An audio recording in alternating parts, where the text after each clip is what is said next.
बिस्मिल्लाहिर्रहमानिर्रहीम। Dear students, आज हम क्लास 10 फिज़िक्स में चैप्टर नंबर 15 के कंसेप्चुअल क्वेश्चन को डिस्कस करेंगे। चैप्टर 15 के कंसेप्चुअल क्वेश्चन बुक पेज 194 के ऊपर हैं। बुक पेज 194 के ऊपर conceptual questions. Conceptual question number 1 है, differentiate between electric and magnetic field. Electric field और मैग्नेटिक फील्ड में डिफरेंस बताएं, इनको डिफरेंशिएट करें।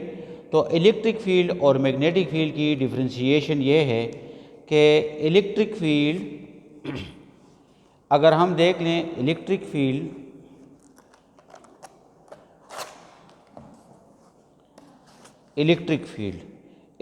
फील्ड प्रोड्यूस होता है स्टैटिक चार्जेस की वजह से। स्टैटिक चार्जेस, जब चार्जेस रेस्ट में हो, स्टैटिक चार्जेस प्रोड्यूस करते हैं। Electric field is produce by the static charges. Magnetic field को अगर हम देख लें तो magnetic field produce moving charges. Moving charges produces magnetic field. तो electric field static charge produce करते हैं और magnetic field moving charge produce करते हैं। इलेक्ट्रिक फील्ड को हम ई से रिप्रेजेंट करते हैं। Electric field is represented by E. और जबकि मैग्नेटिक फील्ड को हम सिंबल बी से रिप्रेजेंट करते हैं। Magnetic field is represented by B while electric field is represented by E. Third इसकी है यूनिट। अगर हम देखें तो इलेक्ट्रिक फील्ड का यूनिट जो है वो न्यूटन पर coulomb. The unit of electric field is Newton पर कूलम। और जबकि मैग्नेटिक फील्ड का यूनिट अगर हम देख लें तो Tesla is the unit of magnetic field. तो जो डिफरेंशिएशन हुई इलेक्ट्रिक फील्ड और मैग्नेटिक फील्ड में, इलेक्ट्रिक फील्ड स्टैटिक चार्जेस की वजह से होता है और मैग्नेटिक फील्ड मूविंग चार्जेस की वजह से। इलेक्ट्रिक फील्ड को हम ई से रिप्रेजेंट करते हैं और मैग्नेटिक फील्ड को हम बी से रिप्रेजेंट करते हैं। और इलेक्ट्रिक फील्ड का यूनिट न्यूटन पर कूलम और मैग्नेटिक फील्ड का यूनिट है टेस्ला। इलेक्ट्रिक फील्ड लाइन जो है नंबर 4 अगर हम देख लें तो इलेक्ट्रिक फील्ड लाइंस जो है वो कंटिन्यूस नहीं होती। The electric field lines are not continuous, while magnetic field line जो है वो कंटिन्यूस होती है, वो मुसलसल होती हैं। इसके बाद आपके बुक का दूसरा कंसेप्चुअल क्वेश्चन है, can an electron at rest be set in motion with magnetic field. इसका मतलब ये है कि अगर हम एक इलेक्ट्रॉन को मैग्नेटिक फील्ड के अंदर रख दें तो वो उसको मोशन में ला सकता है। Can an electron at rest, अगर एक इलेक्ट्रॉन रेस्ट में हो और हम उसको मैग्नेटिक फील्ड के अंदर रख दें तो इसको हम मोशन में ला सकते हैं।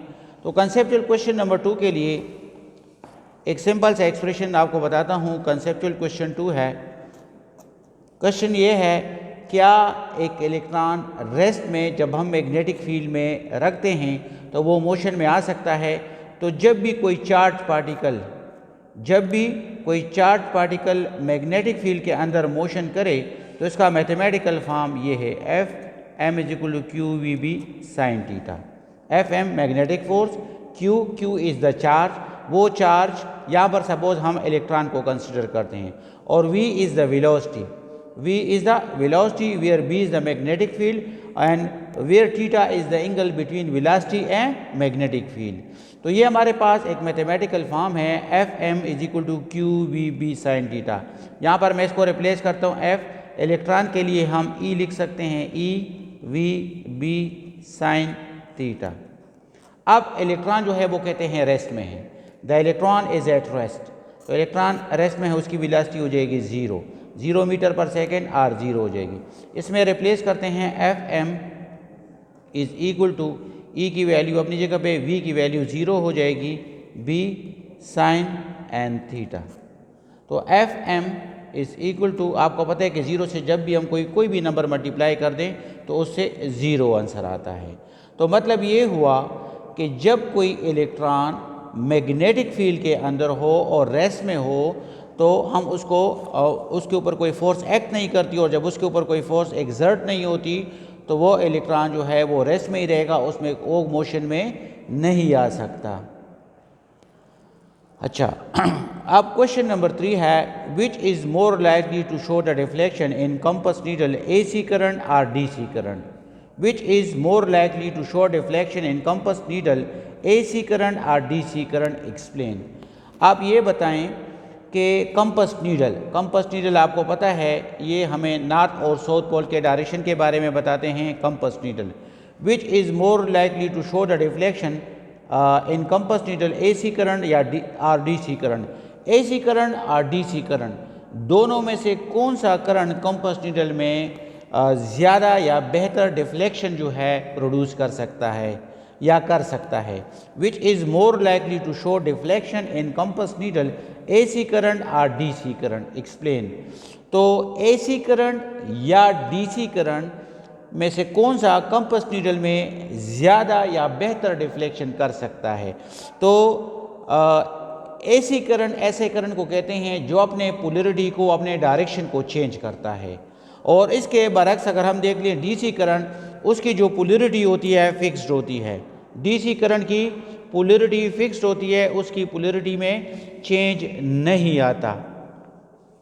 तो DC जो है, DC करंट वो फिक्स डायरेक्शन में होता है, और जबकि AC करंट हर लम्हा अपने डायरेक्शन को चेंज करता रहता है, तो जिसकी वजह से back and fourth motion, in case of AC current ये कंपास नीडल जो है back and fourth motion show करेगा, आगे पीछे होगा, बैक एंड फोर्थ मोशन। जबकि DC करंट उसकी पोलैरिटी फिक्स है, जब कंपास नीडल को उसके करीब हम रखेंगे तो मैग्नेटिक फील्ड जो DC ने प्रोड्यूस किया उसके मुताबिक ये कंपास नीडल अपने आप को एक फिक्स पोजीशन के ऊपर शो कर डिफ्लेक्ट कर देगा और वहीं पर वो रहेगा। जबकि AC में ये कभी बैक एंड फोर्थ अपने पोलैरिटी को मुसलसल जो है वो चेंज करता रहेगा। तो लिहाजा DC करंट जो है वो ज़्यादा बेहतर डिफ्लेक्शन कंपास नीडल में कर सकता है। नेक्स्ट क्वेश्चन है हमारे पास, question number 4, a constant magnetic field is applied a current carrying conductor, what angle should the wire makes with the field for the force to be maximum और minimum? कहते हैं एक करंट कैरिंग वायर को magnetic field के अंदर रखा हुआ है, एक करंट कैरिंग वायर है, उसको मैग्नेटिक फील्ड के अंदर रखते हैं। क्वेश्चन नंबर 4, करंट, ये हमारे पास सपोज मैं एक मैग्नेट को ड्रा करता हूँ। सपोज इसे हमने एक टॉपिक भी किया पढ़ा था कि ये हमारे पास एक मैग्नेट है और यू शेप मैग्नेट है। सपोज ये नॉर्थ पोल है, ये साउथ पोल है, तो इसके अंदर हम करंट कैरिंग वायर को पास करते हैं। हमें पता है कि मैग्नेटिक लाइंस ऑफ फोर्स ऐसे these are the magnetic lines of force. तो इसमें ये करंट कैरिंग वायर है, ये करंट कैरिंग वायर, इसको हम किसी बैटरी के साथ कहीं कनेक्ट कर देते हैं, किसी सोर्स के साथ कनेक्ट करते हैं। तो एक करंट कैरिंग वायर, इसमें करंट I फ्लो होता है। तो आपने ये बताना है कि मैक्सिमम फोर्स कब एराइज होता है, जब हम मैग्नेटिक फील्ड के अंदर करंट कैरिंग वायर को रख दें तो किस वक्त इसके ऊपर मैक्सिमम मैग्नेटिक फोर्स अप्लाई होता है और किस वक्त इसके ऊपर मिनिमम मैग्नेटिक फोर्स अप्लाई होता है। तो इसके लिए जो हमने एक रिलेशन डिराइव किया था कि F is equal to I/L/B sine theta. अब अगर मैग्नेटिक फील्ड और करंट कैरिंग वायर के दरमियान एंगल 90 डिग्री का बने, अगर मैग्नेटिक फील्ड और करंट कैरिंग वायर, करंट और लेंथ ऑफ द वायर के दरमियान एंगल 90 डिग्री बने, तो उस वक्त जो फोर्स एराइज होता है वो मैक्सिमम फोर्स एराइज होता है। F is equal to I/L/B sine 90 degree. F is equal to I/L/B sine 90 की वैल्यू हमें पता है 1 है। तो F is equal to I/L/B sine 90 की 1, तो ये से एक रिजल्ट आ जाएगा। ये हमारे पास एक मैथमेटिकल रिलेशन आ गया है जिससे हमें ये इंफॉर्मेशन मिल रही है, अगर हम current carrying wire magnetic field के अंदर परपेंडिकुलर रख दें तो उस वक्त उसके ऊपर जो फोर्स एराइज होगा वो मैक्सिमम फोर्स एराइज होगा। इसी तरह अगर इस मैग्नेटिक फील्ड, इस मैग्नेट के अंदर, इस मैग्नेट, ये हमारे पास यू शेप मैग्नेट है। अब ये यू शेप मैग्नेट जो है, अगर इसको के अंदर ये मैग्नेटिक फील्ड लाइंस है, these are the magnetic field lines, ये मैग्नेटिक फील्ड है। अगर इस वायर को हम बिल्कुल ऐसे यहाँ पे रख दें, ये वायर है सपोज, ये हमारा वायर है, और इसको हम किसी सोर्स के साथ कनेक्ट कर दें, तो ये वायर जो इस मैग्नेटिक फील्ड के अंदर है, अब इस वायर और इस मैग्नेटिक फील्ड के दरमियान जो एंगल है वो 0 डिग्री का एंगल बनेगा। मतलब पैरेलल कंडीशन, यहाँ पर मैग्नेटिक फील्ड और ये लेंथ ऑफ द वायर और करंट कैरिंग वायर, इनके दरमियान जो एंगल बनता है 0 डिग्री का एंगल। तो हम लिख सकते हैं कि F is equal to I L B sine theta. F is equal to I L B sine theta, यहाँ पर sine 0 degree. F is equal to I L B, sine 0 की वैल्यू 0 है, तो F इज़ इक्वल टू 0। यहाँ पर हमारे पास minimum force arise होता है। मतलब ये हुआ कि अगर किसी मैग्नेटिक फील्ड के अंदर हम करंट कैरिंग वायर को रखते हैं, तो अगर करंट कैरिंग वायर को परपेंडिकुलरली रखेंगे तो उस वक्त मैक्सिमम मैग्नेटिक फोर्स एराइज होगा। और अगर किसी मैग्नेटिक फील्ड के अंदर हम करंट कैरिंग वायर को रख दें और करंट कैरिंग वायर और लेंथ ऑफ द कंडक्टर और मैग्नेटिक फील्ड आपस में पैरेलल हों, तो उनके दरमियान 0 डिग्री का एंगल बने, तो उस वक्त जो फोर्स हमारे पास एराइज होता है वो मिनिमम फोर्स एराइज होता है उस टाइम। हमारा नेक्स्ट क्वेश्चन है,